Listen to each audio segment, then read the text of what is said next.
All right, welcome everyone to this very special occasion. Not only because this is a very unique program we have today, but also because this is the first official public program in this A-frame theater. So, welcome to a premiere.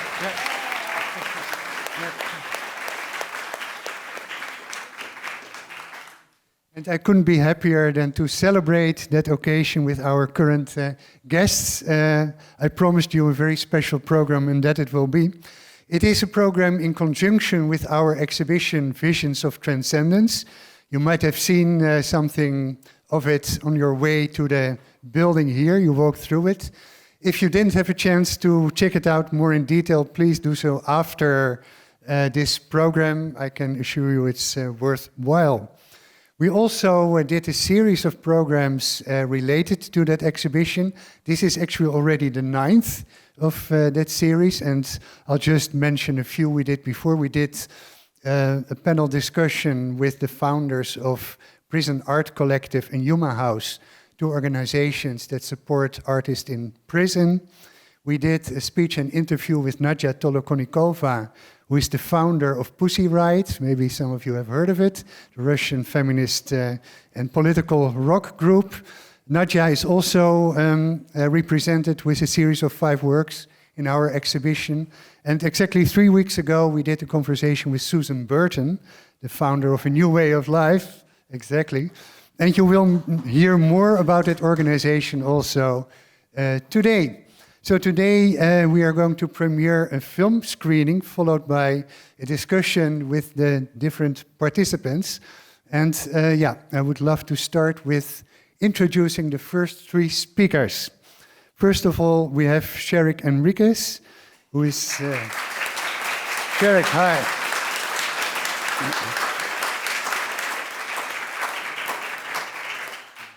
Sherrick, great to have you here.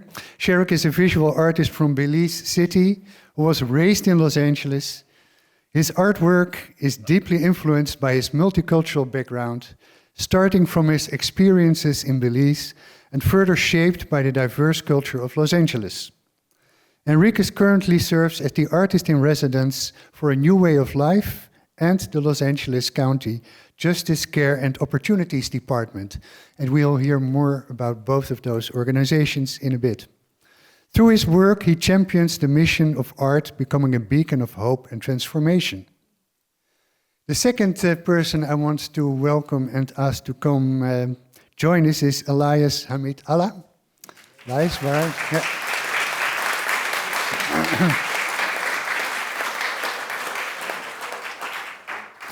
Eliyas is a multidisciplinary artist and filmmaker from Los Angeles.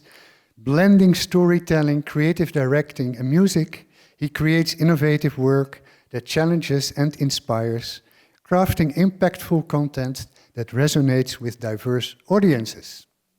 And then, last but not least, I'm honored to introduce Himerria. Himerria Wortham is an interdisciplinary artist who was born and raised in Berlin and later moved to Detroit before settling in Los Angeles.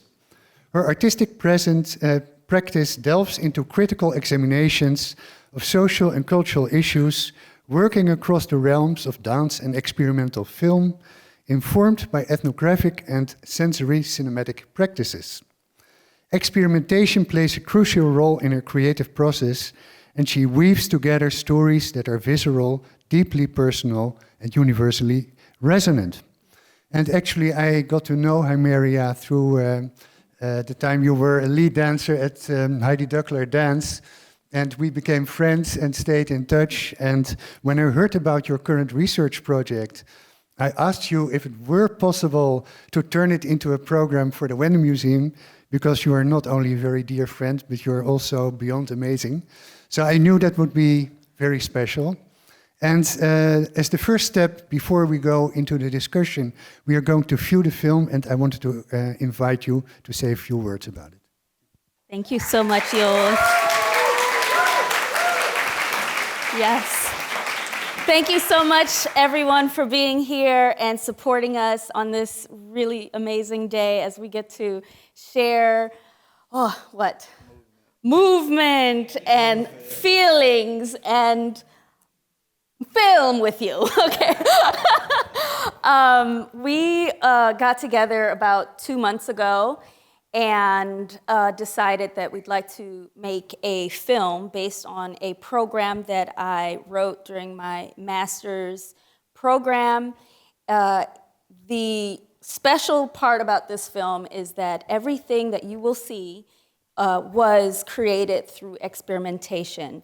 I started with experimental dance and movement practices, and through those practices, we were able to get into conversation and create images, feelings, information about what it's like to be someone who's experienced the justice system, but also someone who is an amazing artist, and how he created his artistic voice through time.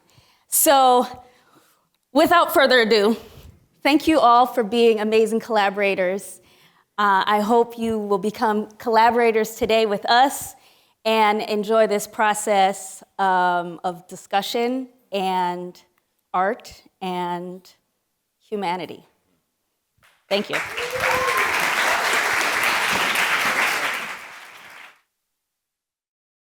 Well, thank you all so very much for this quite impressive and aesthetically very pleasing film. I think you shared a lot of very personal feelings, thoughts, and we were really part of your life journey, I felt, by looking at this. I'm sure all of you have a lot of questions after viewing this film, and that's perfectly fine because we will end the program with a Q&A. But I'm in the lucky situation here to start it off. And let me ask you first, Himerria, because there was a whole process going on before you concluded or arrived at the point that you decided to make this film. How did it come about? Oh, thank you. So about around 2019, I did a program, an artist in residency program at California Institute for Women, where I introduced dance, improv dance, as more of a healing program, a means for the participants to connect body to story, to feelings, just full holistic connection. And in the process, I mean, when I walked in, I was super scared because I had never been in that environment. I came with my own biases, but my heart was telling me this is gonna be an amazing experience. And it was. Once we started moving, I was like, oh, this is great. We're all one. And I noticed, though, that maybe halfway through the program, the women started individually coming to me after class and telling me stories. They're like, oh, this happened. And oh my God, my daughter is having a baby and I'm here and I can't be with her. Or another story where one woman felt like she was all alone and being in this environment felt like a community for the first time for her. And so those stories were super, I cherished them. And I was sad that I couldn't share them with a bigger audience because I think as much as they touched me, it was important that others heard them. And so when I left, I promised I'm coming back. And then the pandemic happened, and I went to school. I'm studying visual anthropology at a university in Germany. And during classes, a lot of topics that we touched on came up, especially the idea of representation.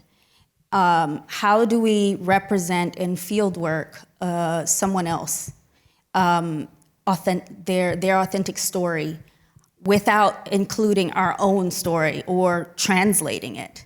And the overall answer for that was to let them speak for themselves. And so I also noticed something, or I got confirmation for a knowledge that I already had, that dance and embodiment practices are a form of knowledge that we in the Western society don't really give a lot of importance to. We tend to focus on written knowledge and spoken knowledge, but not what the body carries with us. And so there's a topic that I stumbled upon called phenomenology, and it's focused on the experience, right? What do we experience when we, let's say, walk across the street? That's a bad example, but. And I was thinking, well, I think there's something to that philosophical thought that I can connect with dance. And I found this one researcher who talked about thinking in movement. So this person, Maxine Sheets Johnson, was speaking about the fact that in improv dance, we are thinking when we're moving. And there is no disconnection, there's no translation between the movement and the thought. And so with that, I was like, okay, I'm going to run with this information and I'm going to go back to CIW. And I wanted to go back to CIW, but bureaucracy, blah, blah, blah. And I had a friend who was like, oh, what about the Reentry program?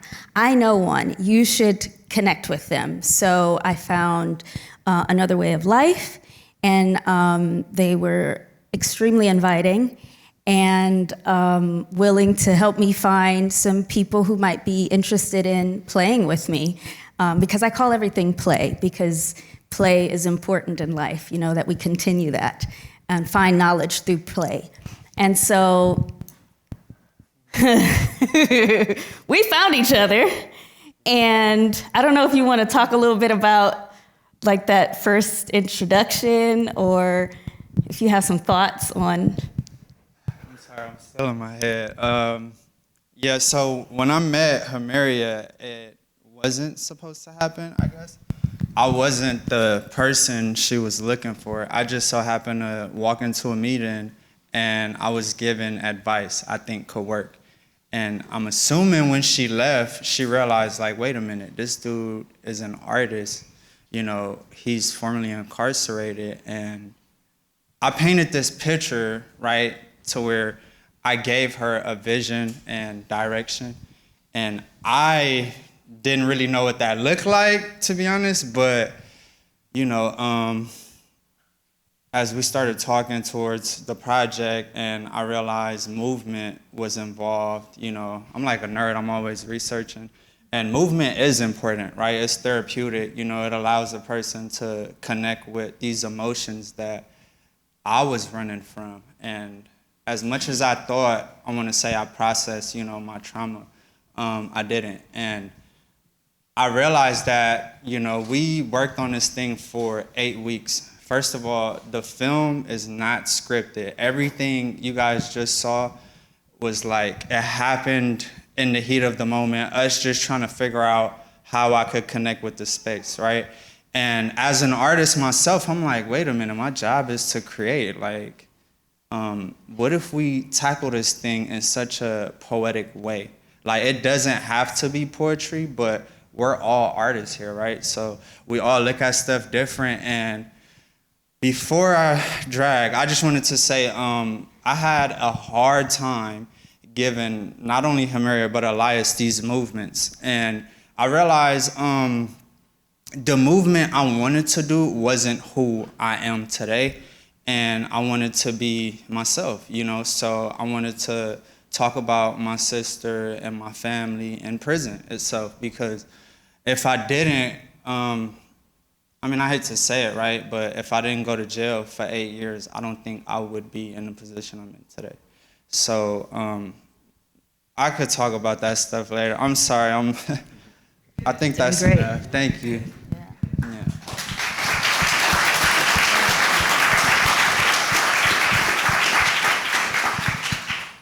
Himerria, you mentioned that we tend to pay too much attention to what is said, what is written in terms of knowledge, and not enough in the wisdom of the body and movement. I would add to that also the wisdom of painting, of the visual. Can you tell us a little bit what it means to you to express yourself in visual means? To express myself in visual means? That's a great question. I think everyone so far that I had an opportunity collaborating with, they understand that I get to know the person first, right? And not just the person, but the organization, the topic. You know, I had I guess a moment where I was covering slavery, the American slavery. And I felt uncomfortable because it was like, this is not my history, right? I'm from Belize and I know my history, but learning the American version and, you know, diving deep into slavery, seeing these disturbing photos and stuff, that's when I realized, like, okay, my job is to not just look at a picture and paint, right? And also with connecting with people, you know, doing like portraits and just not being able to just jump right in and paint a picture. I think that's not, like, for me, art is my lifestyle. You know, I've been doing this art thing since I was a kid, and here I am sitting in front of a crowd, right? For the first time, you know, saying, not only on the big screen, like, this art thing has been a secret for me for years. My family could tell you, like, I was always hiding what I was doing. And, you know, when I met Miss Susan Burton at A New Way of Life, and I just wanted to give back, right? Here I am, you know, being introduced to this lady I thought was kind of crazy at first. I was like, why is she trying to help me? But, you know, I trusted her. I'm glad I did. And I just wanted to give back. I didn't know what to give her. And in prison, you know, doing a portrait for someone's family, it means so much. So when I gifted her a portrait of herself, that's where I realized, like, I had a voice for the first time. So we could talk about that later. I'm sorry. And I thank you guys for being the best crowd, because, like, I'm, like, overwhelmed, like, drained.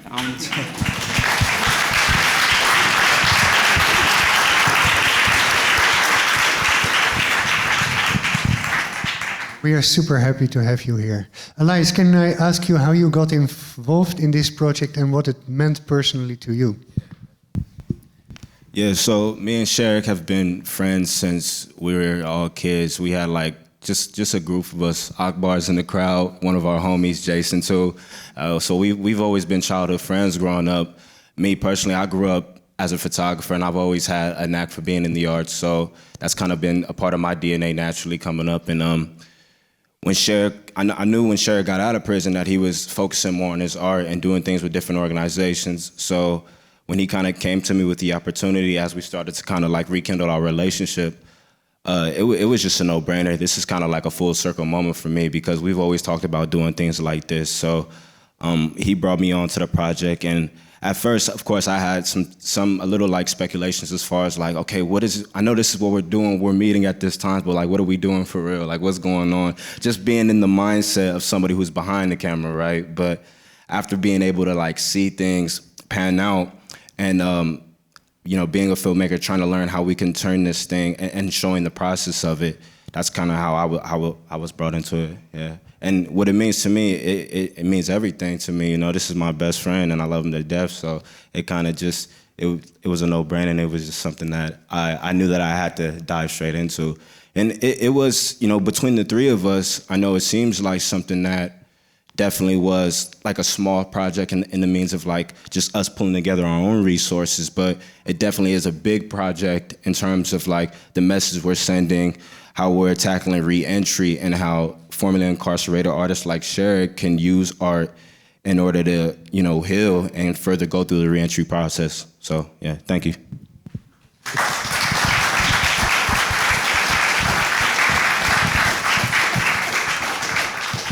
Sherrick, can you tell us a little bit about, first of all, what it meant to you to make art in prison, and then if something fundamentally changed when you started to make art out of prison? Or do you see that as one continuous development? That's a great question. I think I talk about that all the time because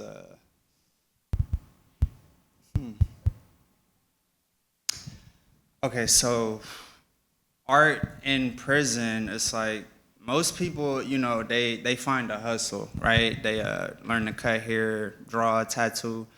I was just someone that was good at it, and I remember, you know, trying to tell someone like, hey, you should do this and do that, just giving key points. And he looked at me and he was like, who are you to tell me how to draw? Like, I never seen your work.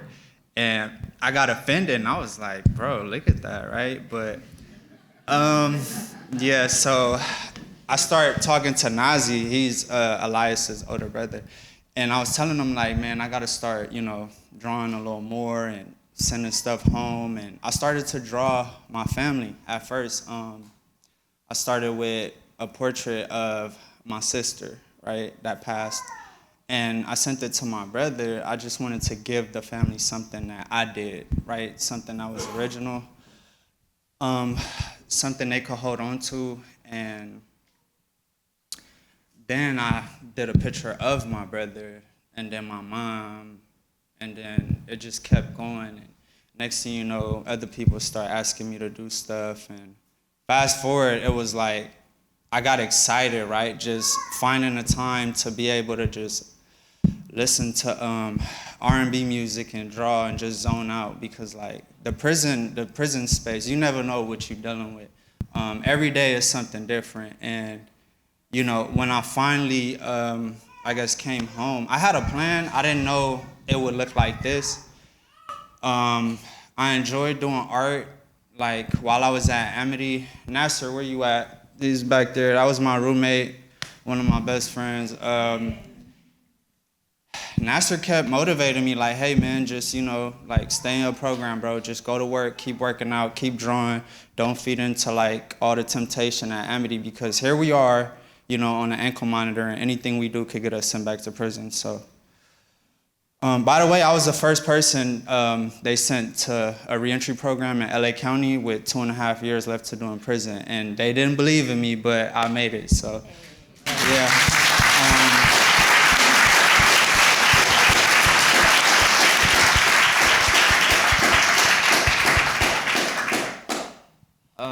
For me, you know, like I said, meeting Ms. Burden, meeting Michael, meeting Judge Armstead, Ms. Pam, you know, J-Cod and Anwar, like, I can't just not mention my art without them, right? And not only, you know, the directors, but the staff, right, the people, they helped me, I want to say, like, develop this drive, you know, and choosing not to want to lose that drive. Michael, he's here, he'll tell you, like, I run in his office every day, like, hey, I'm freaking out, help me, right? And he's just like, bro, get out of here, go paint something. And I'm like, it's not that easy, you know?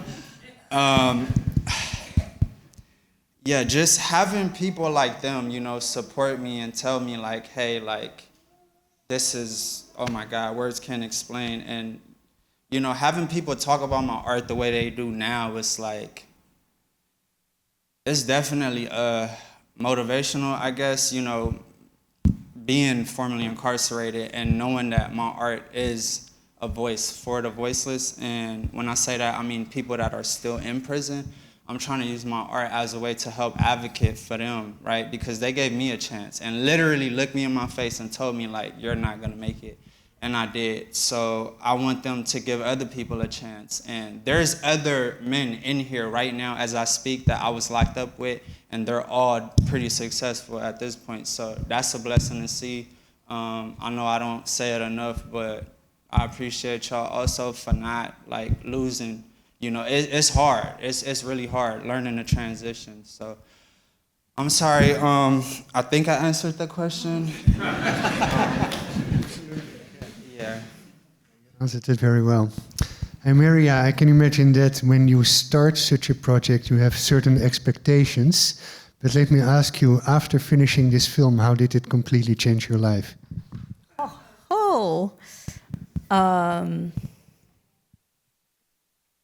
It's a great question.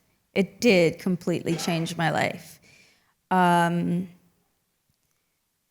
think working with Sherrick was a two-way street for vulnerability and sharing of the heart and of art that we both love. And I think it just opened my heart even more and made me so excited that we get to do what we do. I think it's absolutely meaningful what we created together. And I get so emotional just talking about it, just thinking about how special it is that we got to share your story. Like, it's not something that is hidden away, but people get to see your growth. It wasn't easy, but it's so worth it. It's so worth it. I'm just so proud. I don't know. I'm excited that I got to be here. And thank you for, letting me in. We were strangers, and now we're friends. And we shared a lot of heart. And that's absolutely priceless. Like, I'm so excited. It's beautiful.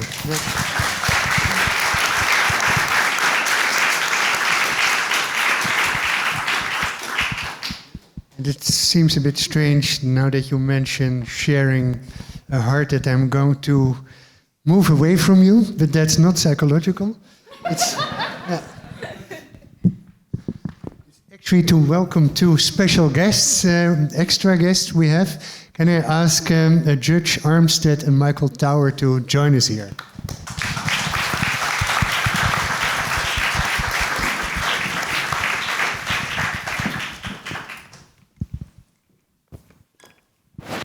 We're so excited to have you both here. A little introduction. Judge Armstead was appointed as the inaugural director of the Los Angeles County Justice Care and Opportunities Department in October 2023. JCOD's work centers around prevention, diversion, and re-entry for the justice involved, as well as providing training, support, and funding for community-based organizations that serve justice-impacted individuals. Judge Armstead's appointment as director followed her more than 5-year tenure as a judge of the LA Superior Court. She is a longtime advocate for the underserved and a justice system innovator. She has worked with a broad coalition of community, governmental, non-profit, and private sector groups to create programs that are both effective and enduring. Her programs have impacted tens of thousands of individuals, as well as organizations and government systems. And then next to me, Michael Tower is the co-director of A New Way of Life, the organization founded by Susan Burton, an organization that promotes healing, power, and opportunity for formerly incarcerated people. As a community advocate, A New Way of Life provides housing and re-entry support for women and children, advocates for the human and civil rights of current and former prisoners, and supports leadership development among formerly incarcerated women. The Health Return Home program helps formerly incarcerated women apply for public assistance, deal with debt, meet their parole and probation requirements, find addiction recovery programs, enroll in educational or job training programs, and/or find employment, and gain independence by securing permanent housing and establishing a healthy, drug-free lifestyle. So welcome to you both. And as a matter of fact, Sherrick happens to be an artist in residence at both of your organizations. Judge Armstead, if I may start with you. First, on a personal note, how did you and Sherrick met each other, and what did this meeting mean to you personally? He can probably tell the story.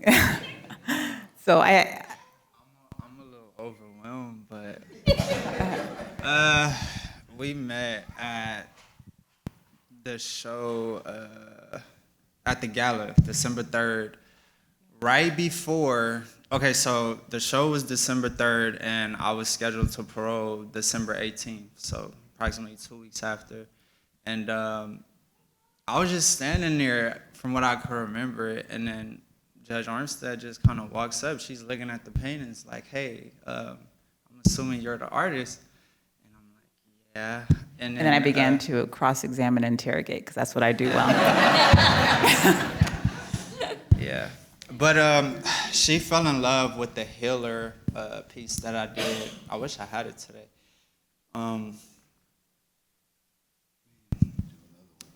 I know I should, yeah. We talked about that. And ironically, he also was in Amity, which is also one of our providers. Yeah, so I was at Amity at the time, and then...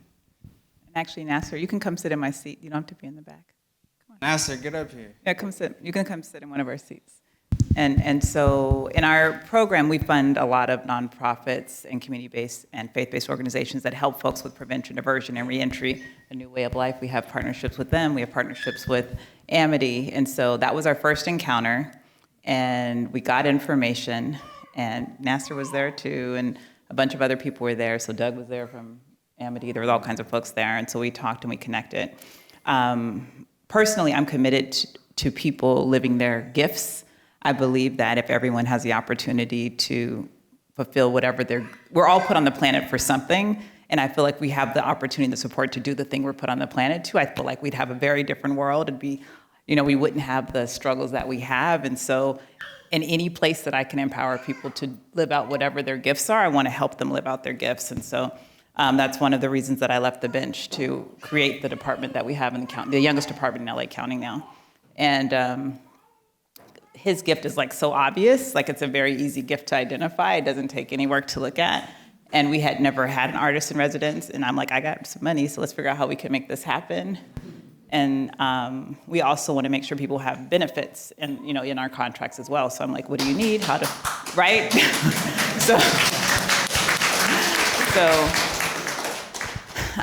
Government's really interesting and it's unnecessarily complicated. We're constantly trying to figure out how to be ungovernment, which is a feat within itself. But, and Sherrick is interesting. He feels a lot. I don't know if you can tell. He feels like everything all the time, all at once. And so we talk a lot about that, and we talk about sort of breathing and all the things that you said are so true. As a person who has her own lived experience and a person who works with people with lived experience, I think that our bodies tell more than we realize sometimes, and it manifests itself in a lot of different ways. And so I love that you're using movement as a form of healing. I think that's absolutely perfect and beautiful. But we met then, and we encountered each other again at Amity, where he hadn't yet paroled yet, and he was still there. And I think I made you come because you weren't even going to come to the event, right? Yeah, they kept calling me. I was painting in the room. Yeah. So I'm notorious for calling him out of his head sometimes. So I'll make him show up at an event. I'm like, what are you doing? I haven't heard from you. Not returning my phone calls. I'll send his other, I call them my twins. Mm-hmm. So I adopted them both at the same time, and I brought them both to come and work for me. And Nasser actually is a full-time county employee now, so we're super excited about that. So.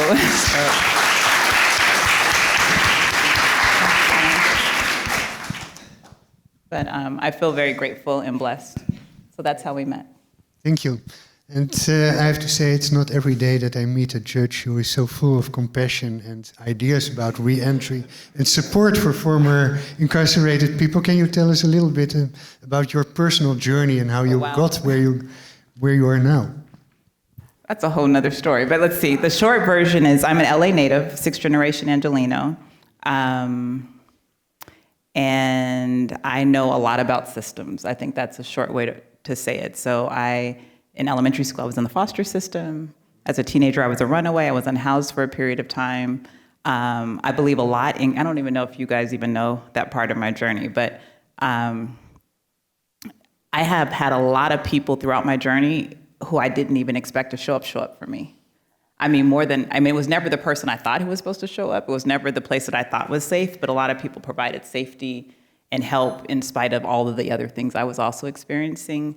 And I'm a person of faith, so I think like whether you say God or the universe, divine favor just helped me at different points. And I feel like I also have a responsibility to do the same thing. I also was arrested 3 days after my 18th birthday, like when I was finally an adult.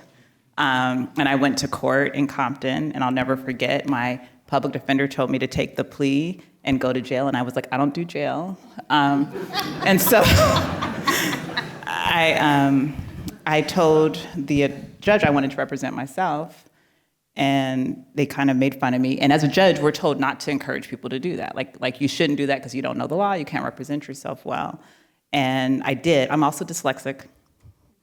And I have no high school diploma, so they gave me this form to complete. I didn't know what they were talking about, so I thought I filled it out completely, and the judge kind of was like, you want to represent yourself? You can't even read. And I was like, oh, well. And I was very quiet about being dyslexic.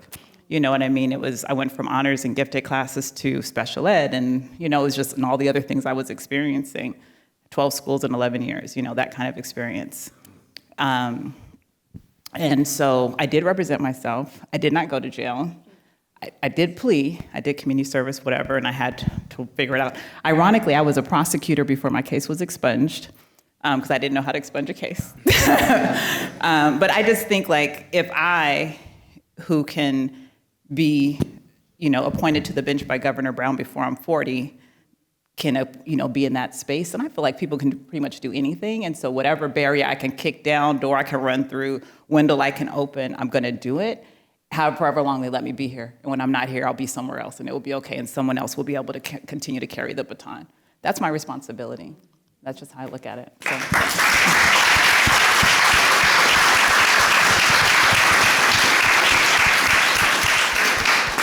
Oh, what an impressive story. Thank you. Then, Michael, you're the co-director of A New Way of Life. Let's start also with the personal connection with Sherrick. How did you meet each other, and how did it evolve? We initially met Sherrick at a film festival that we put on every year. It's called the Justice on Trial Film Festival.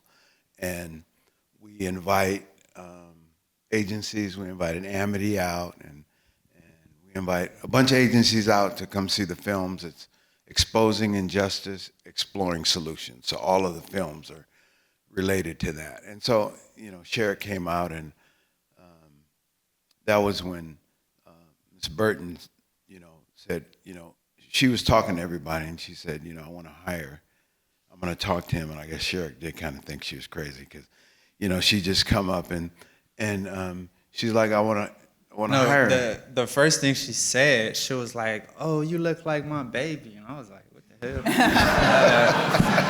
Yeah. So I just remember giving her a look, and she was like, don't look at me like that. And then that's how she talked. If you know Miss Burton,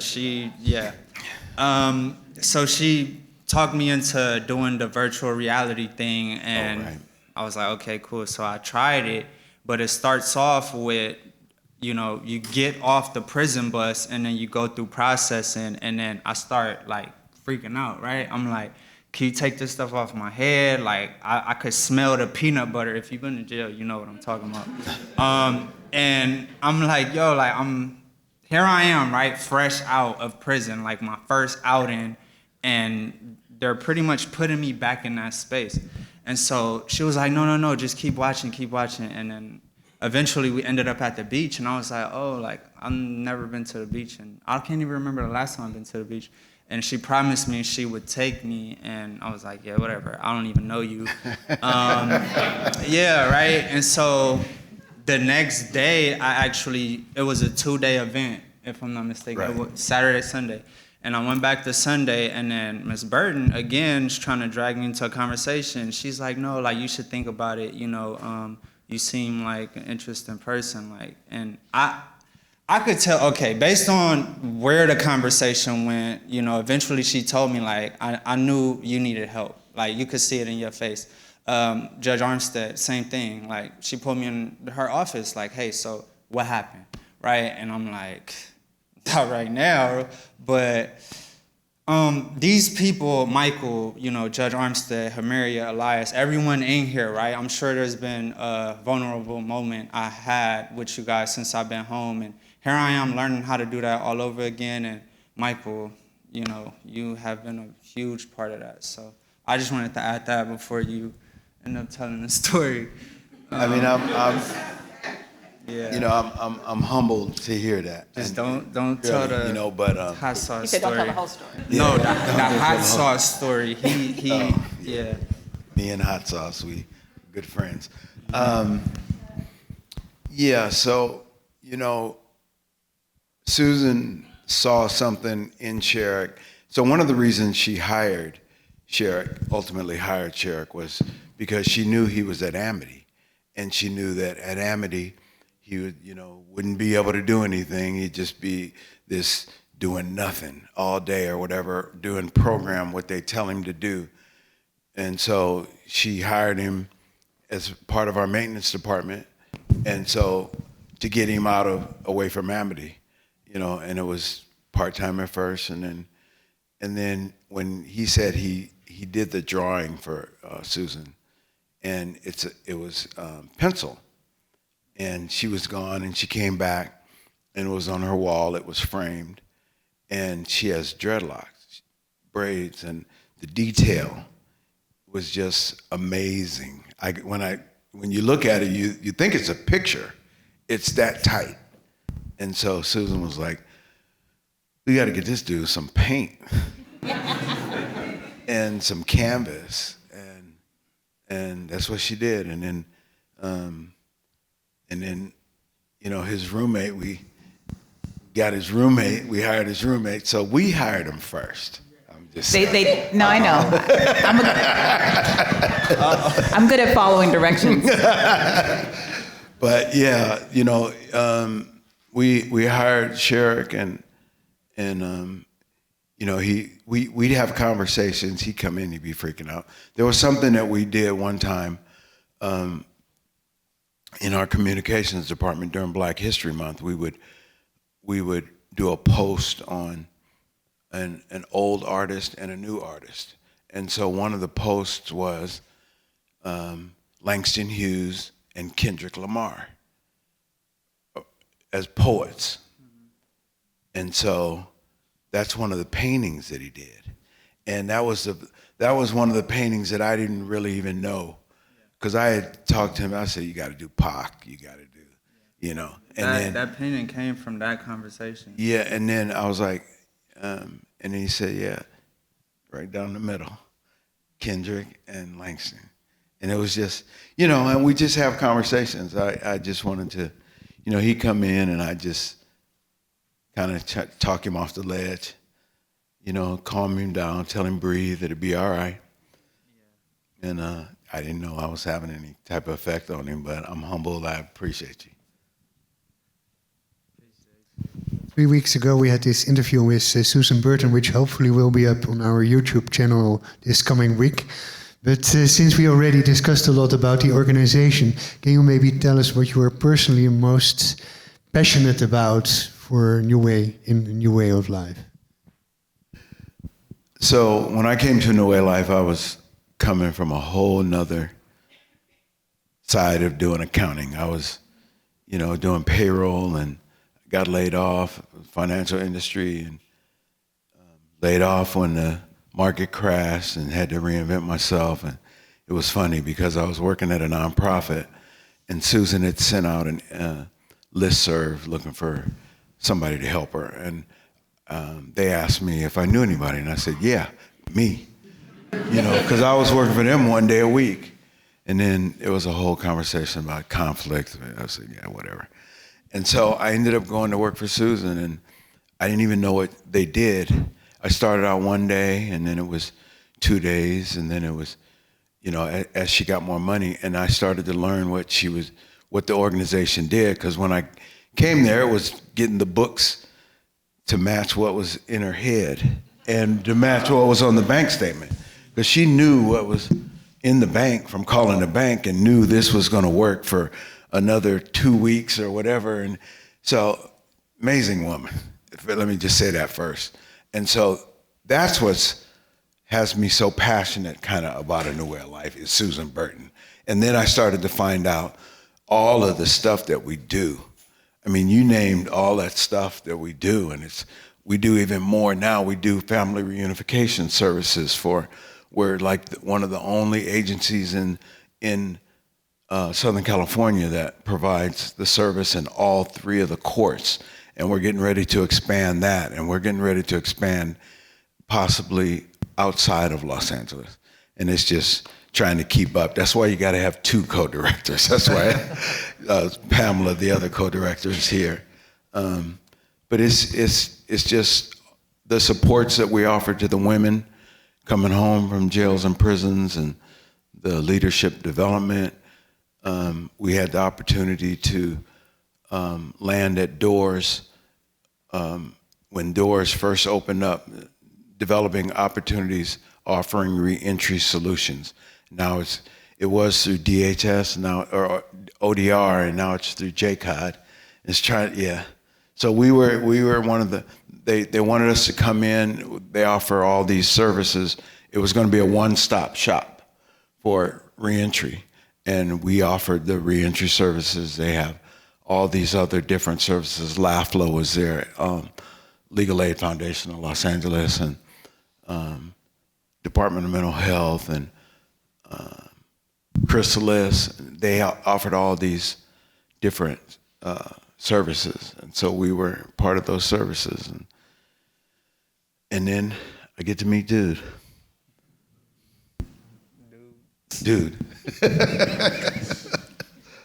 Thank you. Yeah. So we are about to move to Q&A, but before we do so, I have one question for the 2 of you.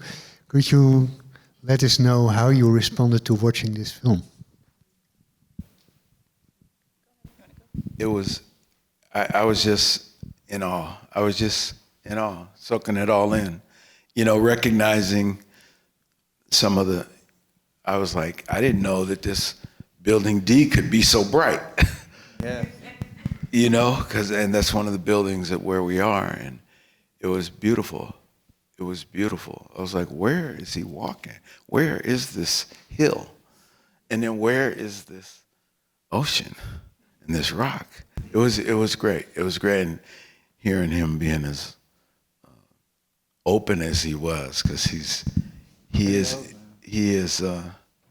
in his head a lot, and he is a private person. I know. I love and appreciate the arts in general. I love seeing sort of the pictures that spell out hope, you know, because I spend a lot of time going into jails and prisons all the time asking people, like, what do you need? And that's how we design some of our programs. And like we have a call center, which was people's ideas, that operates 7 days a week now, where people can call us. We will pick you up and take you to housing and connect you to services. But that was out of having conversations with people. And so I'm always listening to those voices and asking folks, what do you need? So the thing that's consistent is that people do look for the hope to hold on to, right? They look like, what's the thing that's gonna get me through this next step, get me through tomorrow? I loved, and this is just me, because he and I talk about colors a lot, when he was like, I'm in this blue phase. And so blue for me is like peace and calm, and it's like meditative, and it's water, and it's healing. And so really seeing that kind of come out in that way. I love the way the story was told, because I see these stories told lots of different ways all the time. And so sort of through movement and expression, I thought was pretty powerful. And his vulnerability, which is awesome. He's incredibly vulnerable, but once he decides to open up, and so just looking at that, I thought that it was nice. And I thought it was a really great way for other folks who have similar lived experiences to sort of watch. Because I think the thing that many of us feel is like we're the only one that feels a certain type of way, or we have to put on this shell or this mask. And so I think giving people the ability to like let the mask down and say, I feel this way because of whatever, and it's okay. And I love that you brought your full self, because I think we all need to bring our authentic full self into anything that we do. So, yeah. I would have loved to have seen more dancing from Sherrick. Oh, man. Well, this is a dance podium. We can do it here. It's funny you brought that up. That's funny. Right. Well, thank you so much for this wonderful conversation.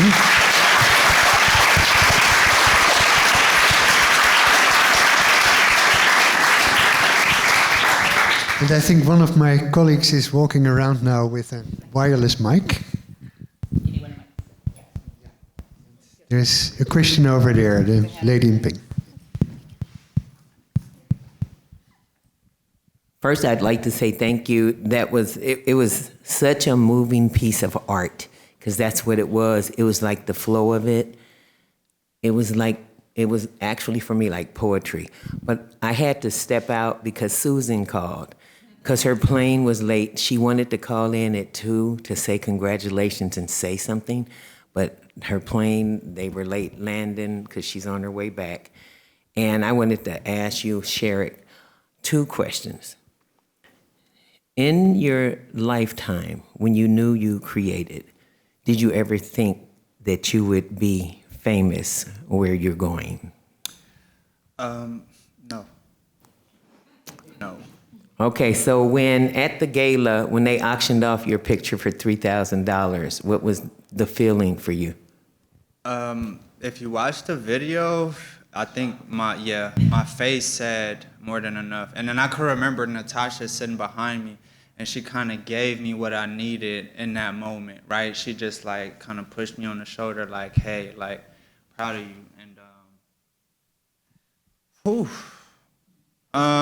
What's the word? free.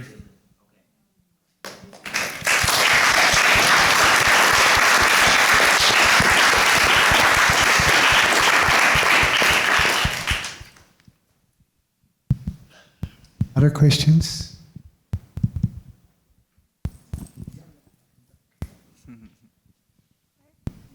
There's 2 in the back.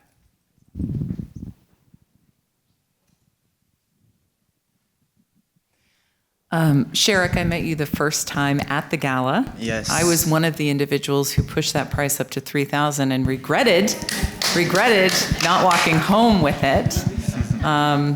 I followed up. I met you that night. You talked about being overwhelmed that night. Yeah.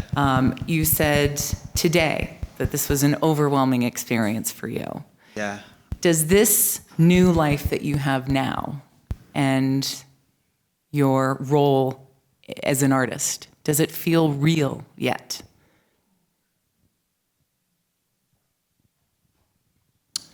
I think I finally accepted this art journey last night, when I watched the film with my brother for the first time. I needed him there because, like, yesterday I was, my anxiety was, like, to the roof and my body kept shaking. And I just called my brother, like, hey, can you come get me and just take me somewhere? I need to get away from this space because I feel stuck. And I got the final draft and we looked at it, and maybe for like 30 seconds it was just a moment of silence because not only, am I allowing people to like understand me, if that makes sense, but showing the world what I could do, and also like just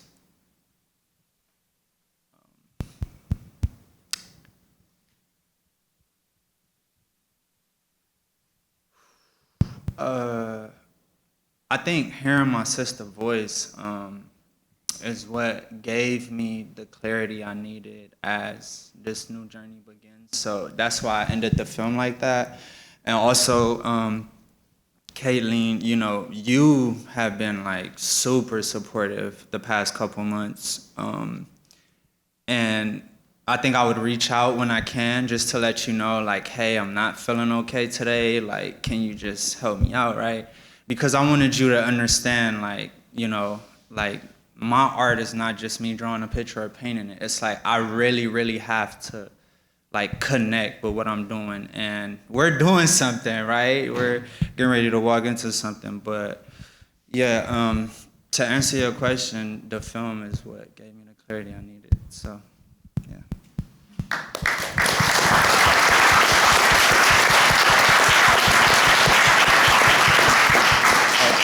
And to add, I just wanted to, kind of like thank Eliyas and Himerria for just like, I know I'm pretty vivid, right? It's my job to create, but you know, these images that I saw is what I just showed you guys on the screen, and they made that happen. I just had a vision. I kept telling them like, hey, no, I want the canvas here and I want that there, and they made it happen. So thank you for that. And without them, I don't think it would have been so like poetic. So yeah. Thank you. There was another question up there. First, thank you so much for sharing your journeys and the beautiful art there. The film was really powerful. In it, you described prison as a dead space, which was a very visceral, vivid description. And I just wondered if you could talk about how bringing art, whether that's movement or music or visual arts, inside those spaces transforms not only the individuals, but the space too. So I accepted that art allowed me to be free in prison. I was so far away, you know, from my family, and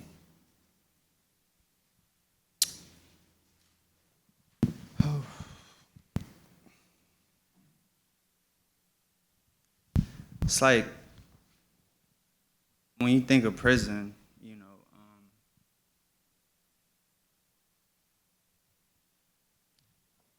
it's just lonely, right? Like, even though, I mean, you might be around other men that I guess you could get along with, and everyone's going through something. You never know what tomorrow or today might look like.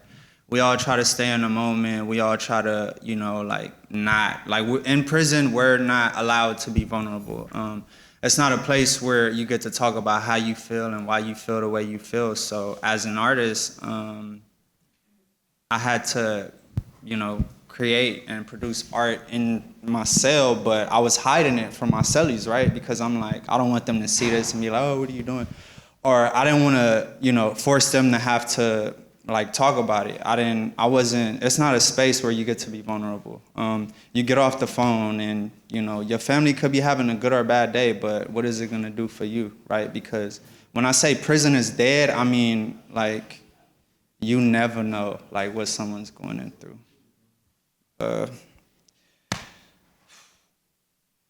When I lost my sister,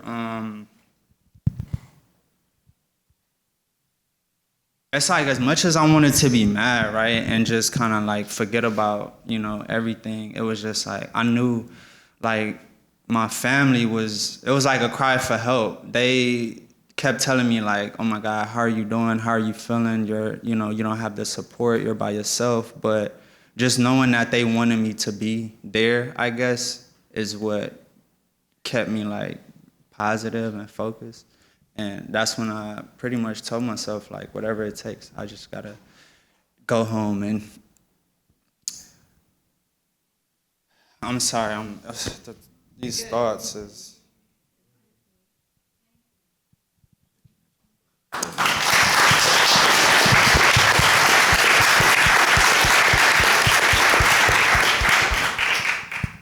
Any final questions for today? Yeah, there's one there. Hi, thank you all so much for sharing your gifts with the world. My question is, what was the process of how shots were made and how they were edited together? Should I start? Yes, you start. You got, yeah.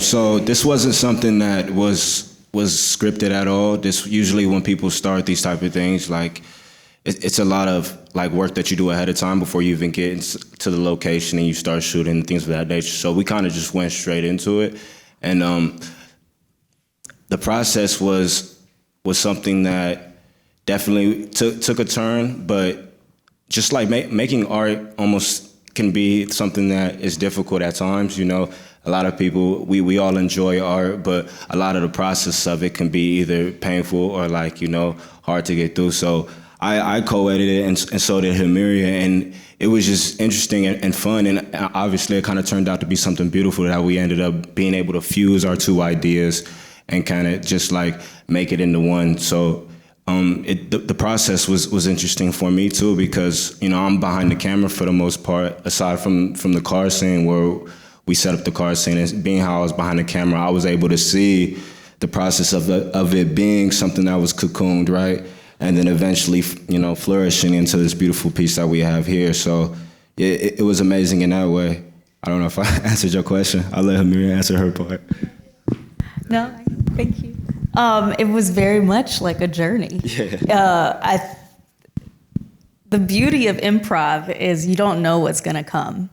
And I don't think we all knew. We just had to trust. We all looked at each other every time we saw each other. And was like, Yeah. I think we just need to trust. Just do the things. So to be more specific with the answer in terms of like we did X, Y, and then Z, we had some dance improvs, and you saw a couple of clips of them. And when we had a moment where we got stuck with the improv, always there was a conversation that ensued after. And that conversation typically gave us some answers, some deeper answers. So now we had the audio, right? And then we were like, okay, well, what does that look like? And Sherrick would then share with us, well, I have this vision of the bee. So you heard the bee story, right? Or I have this vision, or you actually brought up a memory of placing his pictures in his, you want to talk about that memory? Could be quick. So the hope scene in the film was actually when I was in the hole. I was in the hole for 23 days, got out the hole, and I ended up going back like an hour later for 26 days. And the deputy was like, hey, like I feel bad. The least I could do is give you 2 soups in your pictures. And I was like, 2 soups for like 3 weeks? But all I had was, my pictures that my family has sent me over the years. And I wanted to get creative, I guess. The whole in prison is like a pitch white room. Like I don't even know how the paint could be so white. And then the light is bright and stays on all day. Like, so, I mean, can you imagine trying to sleep in his, so I wanted to bring some type of life to this space. I felt like I'm always in my head, right? But I mean, staring at that blank wall, I just had some toothpaste and I kept sticking my pictures on the wall, and eventually it spelled out hope on this side and faith on the other side. And it was the pictures of my family. So I used to work out just looking at the pictures, and I wanted to relive that moment because that moment for me was when I needed them the most, right? So just wanted to elaborate on that.